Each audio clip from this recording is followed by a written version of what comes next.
Hello sir, I'm Hanela Barcoma, your adorable student.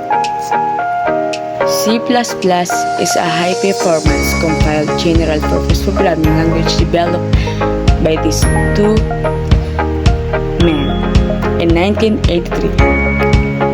It's an extension of the C programming language, adding object-oriented programming. This is the first program in this article that prints a half pyramid pattern of stars. Ito po ang mga dapat gawin or i-encode para lumabas ang half pyramid pattern of stars. Hashtag include IOStream using namespace std terminator. int main, close and open parentheses, and bracket. int I, comma, and j terminator. For open and close parentheses, I equal 0, terminator, and I less than 6, terminator, I++, bracket.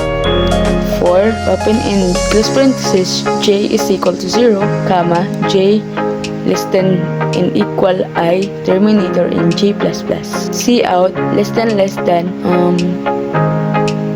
what do you call that? Ito yung quote sa taas na dalawa, and asterisk, and quote, and terminator. Cout, less than, and line, terminator.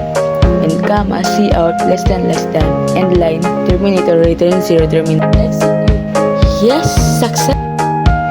This program produces a pattern of numbers that can also be called a half pyramid of natural numbers. Here is another program that does the same job as the previous program. The only difference is that this program begins each row with 1 rather than natural numbers from the first row, first column to the last row, last column. Hashtag include IOStream using namespace std terminator, int main, close and open parentheses.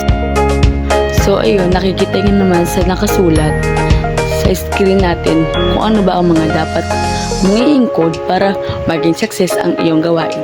Execute tapos i-enter mo ang file name mo hanggang sa maging success ito. Thank you so much po at good bless sa inyong panonood. I'm Hanela Barcoma, your BSIT student adorable.